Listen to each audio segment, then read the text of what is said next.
Hey man, say man, it's your boy DAALIGHT, man. Daylight TV. Back at y'all with another video. And on this trip, we're gonna be getting into day 3 of the trial against Hernandez Govan, the alleged mastermind in the November 17th, 2021 murder of Memphis rapper Young Dolph. Alright. First hit that like and subscribe button, smash that notification bell if you really mobbing with the content. Daylight TV. Let's get into it. So, on the third day of the Hernandez Govan trial, the prosecutor called Dr. Juliet Scantlebury, the assistant medical examiner who performed Young Dolph's autopsy.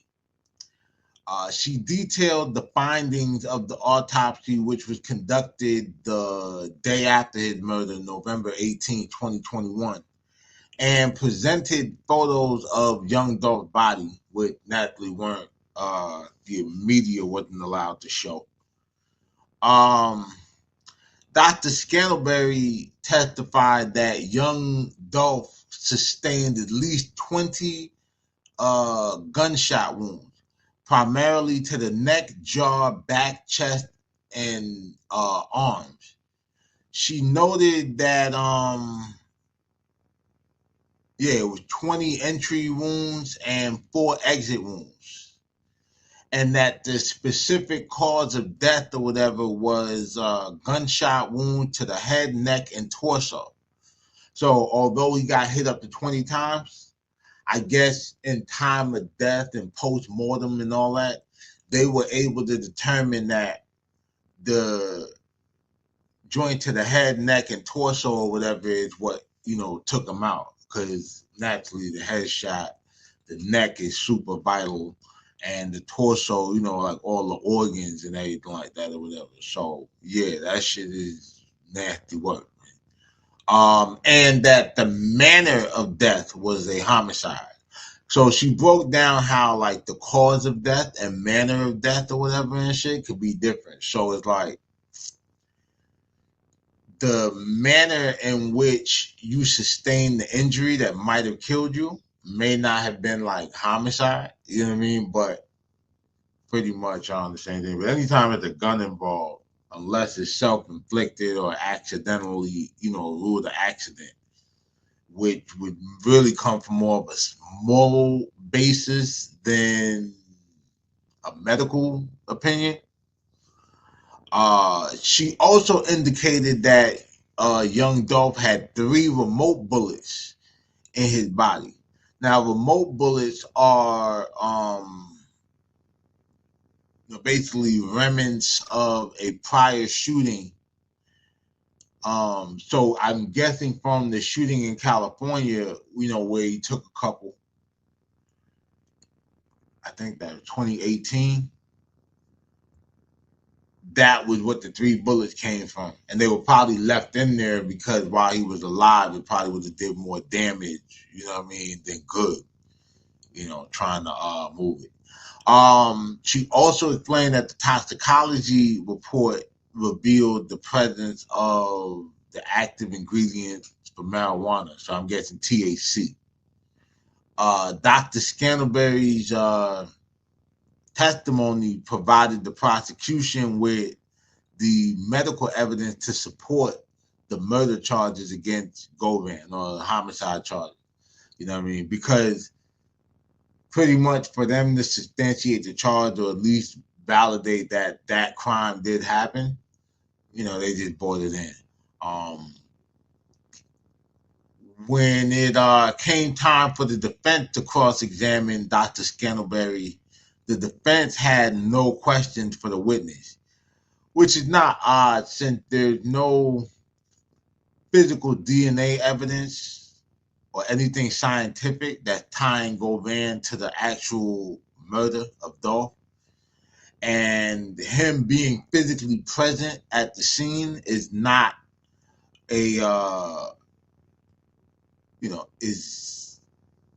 it's not like part of the prosecution's argument.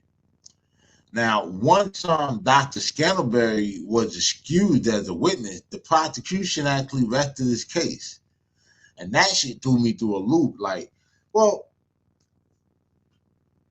I don't know, because it's like I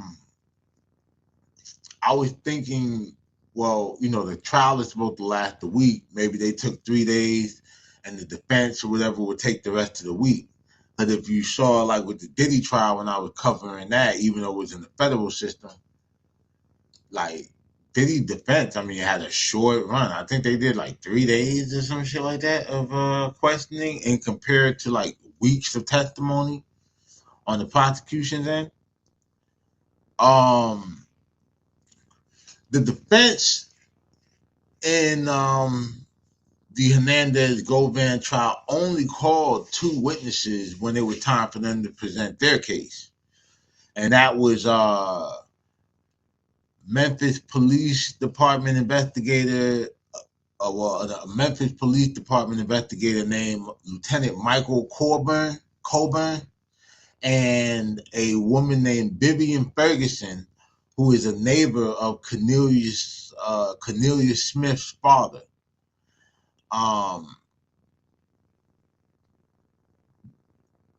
So Lieutenant Michael Coburn, a 28-year veteran of the Memphis Police Department, 15 of which he spent as a homicide and crime scene investigator, testified that in November of 2021, while a sergeant, he processed the vehicle used in the murder of Young Dolph.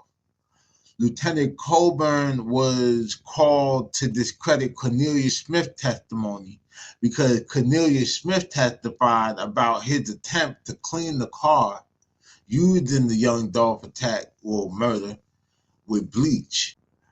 However, Lieutenant Coburn denied finding any evidence that bleach had been used to clean the getaway vehicle. The prosecution acknowledged Smith's attempt to clean the car. I guess they buying into his testimony. They need to.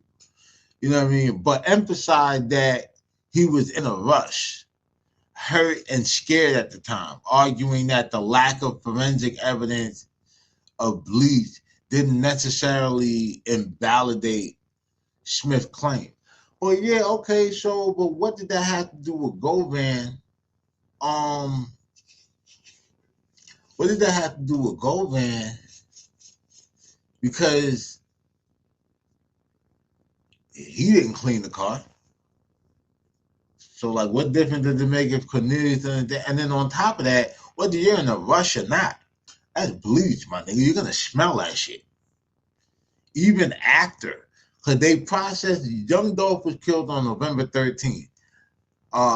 Lieutenant Coburn said that he processed the car on November 20th.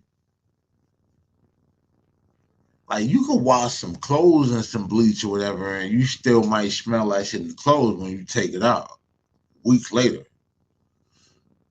So the fact that he was in a rush or sloppy with it or whatever and shit is all the more reason. You know what I mean? Should have made a bleach bomb or some shit. But let me not give y'all no advice.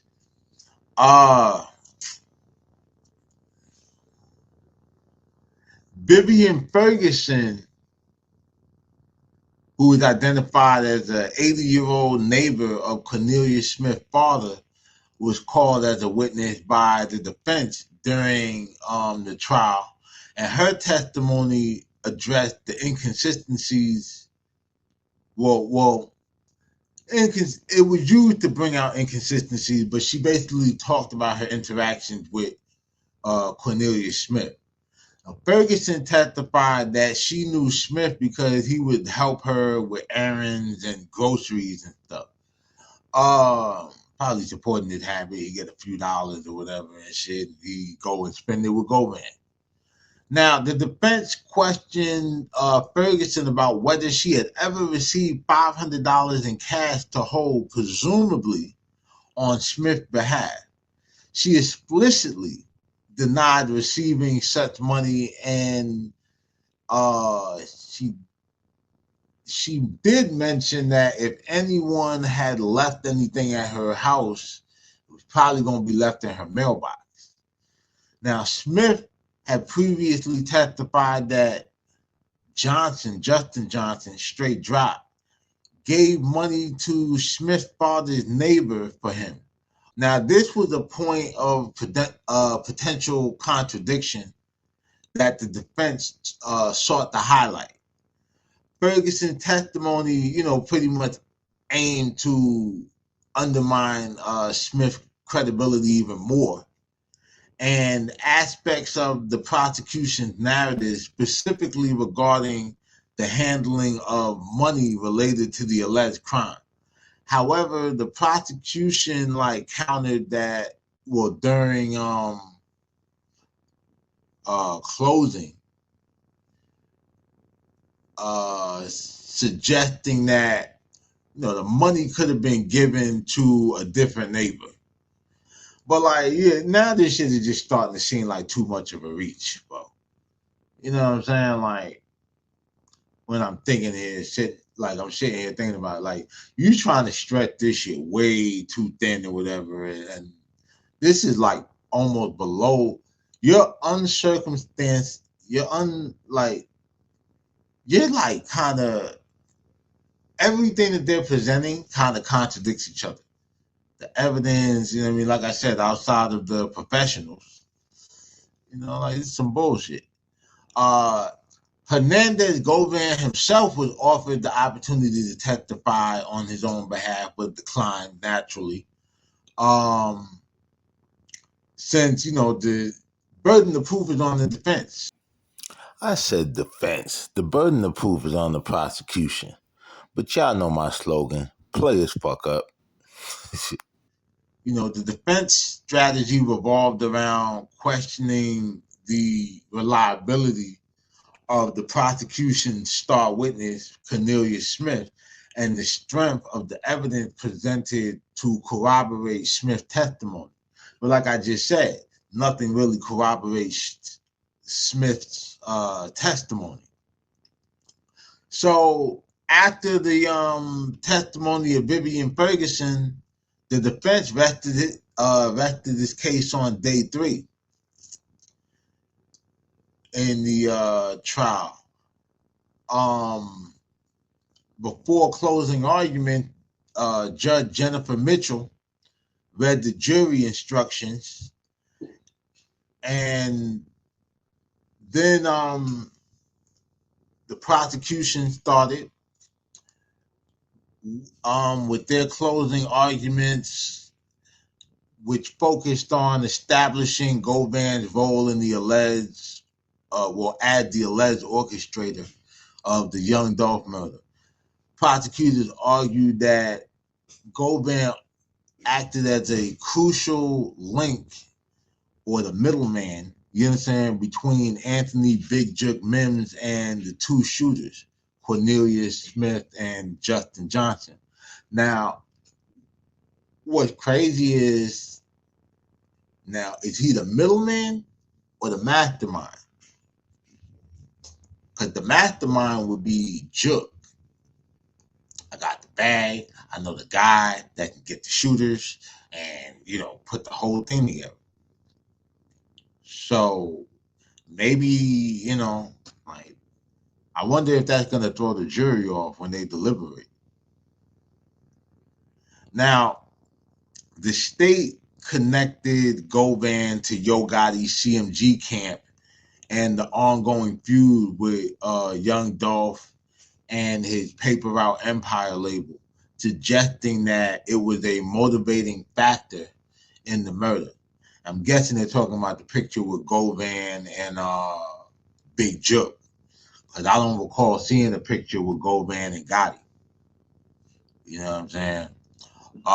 Prosecutors leaned heavily on Cornelius Smith's testimony, where he claimed that Govan, informed him about the bounties on PRE artists, including the $100,000 bounty on Young Dolph's head, which his girlfriend said that he told her it was $1 million to 1.5. I don't know if he was trying to gas her head up and like make her, stay down with him, thinking like their whole life is gonna change. But he also testified that Govan supplied the guns used in the shooting.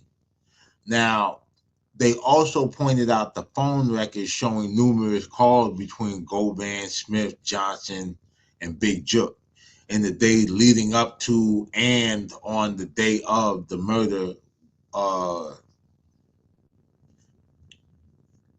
pretty much to as evidence of the conspiracy and Govan's involvement. But like I mentioned, though, there's no there was no message incriminating about with Govan, or at least like talking about that incident. And like I said, Govan with the boy dealer at one point. You know what I mean? So that's the phone call thing or whatever is like there's plausible deniability in that. You get what I'm saying? The prosecution emphasized that Govan didn't need to be the shooter to be held accountable. His alleged actions in organizing, directing, and expecting a share of the payment were sufficient under criminal responsibility statute. Naturally, because if you drop the bag or whatever, like they damn near treat you just as bad as the shooter. They also whatever put emphasis on Angela Arnold's testimony, corroborating Smith's account of meeting Govan after the shooting to retrieve his phone and the money. And that's the whole thing too, bro, because he said Govan went to the car and got his phone out of it. Now, if Govan went in the car and looked for this boy's phone, there would probably be some kind of fingerprints or DNA evidence in the car when he got the phone. And why would Govan put himself at risk to go and get that nigga phone or whatever and shit like that when he could completely separate himself from this shit? You know what I mean? And say that he was nowhere around that shit. That's dumb as hell. You know what I'm saying? In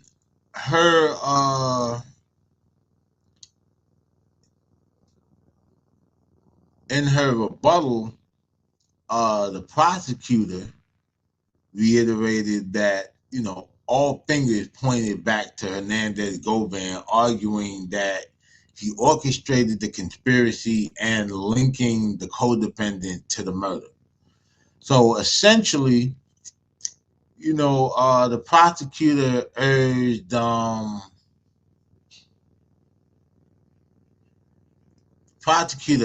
jury to pretty much focus on Govan's alleged role in initiating and facilitating the murder, because he was the go-between between Jook and them.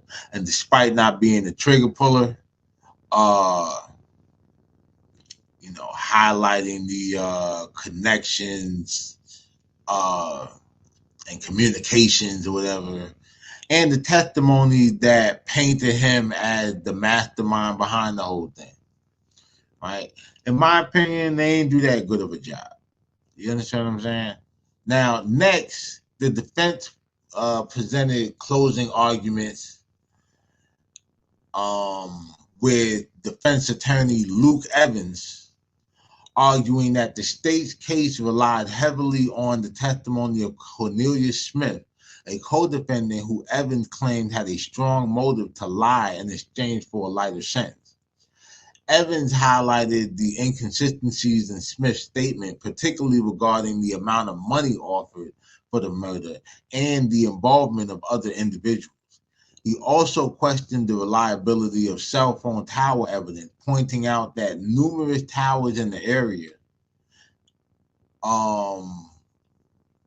and arguing that it didn't definitively link Govan to the crime. Now, the defense maintained that the shooting was spontaneous and that there was no forensic evidence connecting Govan to it, which is true, because if, like I said, Cornelius said the boy went in the car for nothing else. Something gonna be in the car that traces back to that nigga. And then even the messages like Cornelius Smith and Justin Johnson, like they didn't like made all kind of threats and everything like that. Govan wasn't on no text messages threatening or saying anything that seemed remotely violent. You know what I'm saying? Evans also challenged the seriousness of the investigation, referencing the police nicknaming the case Operation Cookie Monster. Well, they always call a case a weird ass name or whatever. Like he got caught at Makita's Cookies, but you know, like that's it. Essentially, the defense's closing argument focused on casting doubt on the credibility of the key witness and the strength of the evidence presented by the prosecution. And of course, you know, once closing arguments were over, the jury was excused to deliberate. And I'm not gonna lie, I thought this was gonna be a little longer. At least, you know, make it through the full week. And based on the evidence I've heard, I'm not even gonna hold you. This nigga might walk. Like, Star Witness is a whole mess. Like, the dude's not a very good orator. And with the exception of Young Dolph's sister, his bodyguard, and law enforcement, like I've been mentioning, Cornelius Smith and his girlfriend, who could low-key be considered an accessory after the fact or part of the conspiracy, since she was dropping off and picking him up from different locations while they were allegedly plotting, you know, the whole hit. You know, her testimony contradicted Cornelius Smith on a bunch of levels, the money and all of that. But like I said too, 3 days of trial, and all we got, you know, and we're all the way to closing arguments. I mean, it's over. Like the jury goes to deliberate, like they're deliberating now. And I haven't caught anything groundbreaking, bro. Like I've been watching this shit on live stream while I've been, you know, working on other things, like all the way through. You know what I'm saying? And yeah, it's nothing that stuck out crazy like that we didn't already know, that wasn't already broken down by the YouTube detectives and all of that shit. You know? But damn, I wish I wasn't on suspension or whatever and shit, because I really wanted to be in the moment, you know what I mean, with it dropping the update every day instead of every week like I was doing with the Diddy trial. But let me know what y'all think about all of this, man. You think the jury is gonna come back with a not guilty or guilty verdict? Will it be on all counts or partial? Because you know there's also underlining charges that he can charges that he could be found guilty on, you know, that are in connection to the overall murder and conspiracy to commit murder. And, you know, if you're still here, I appreciate y'all, man. Hit that like and subscribe button and smash that notification bell if you really mobbing with the content. And as always, stay dangerous so you can be safe. It's your boy DAALIGHT, DAALIGHT TV. I'm out.